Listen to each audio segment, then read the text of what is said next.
Good morning.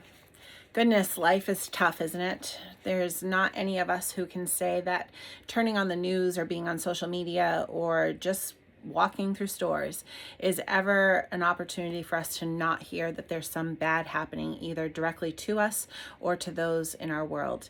And so today's devotional, Paul Tripp reminds us that God never promised us that life was going to be easy. I think sometimes that's a wish that we all have, right? Is that life would just be easy for us. And I'm right there with you. Man, it would just be nice if things were easy. Relationships and situations, if everything was just hunky-dory and easy, would really be the best, we think, for us. But scripture reminds us that it's through life not being easy, through trials and suffering and issues, that's where God does his refining. That's the part of our lives where God is molding us to become more like him and really to have full dependence on him.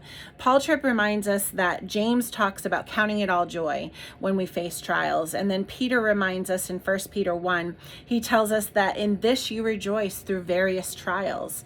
And then both in Romans and Philippians, Paul talks about how important it is for us to remember that we're going to have suffering, that we're going to have trials, that things are going to be bad. But in those is where we really find our dependence on Jesus Christ. And so I just want to encourage you today that no matter how bad life seems to be or what shape our world is in, that really ultimately what's really important is what is your relationship with Jesus and where is your dependence on him? Are we looking to him to refine us and to make us more like him and to be fully dependent on him? Or are we looking to him to just smooth everything over and make our lives perfect?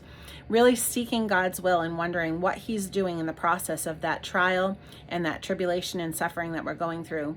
We really need to be looking for what is God doing here and what can I do to make this suffering be glorifying and edifying to him.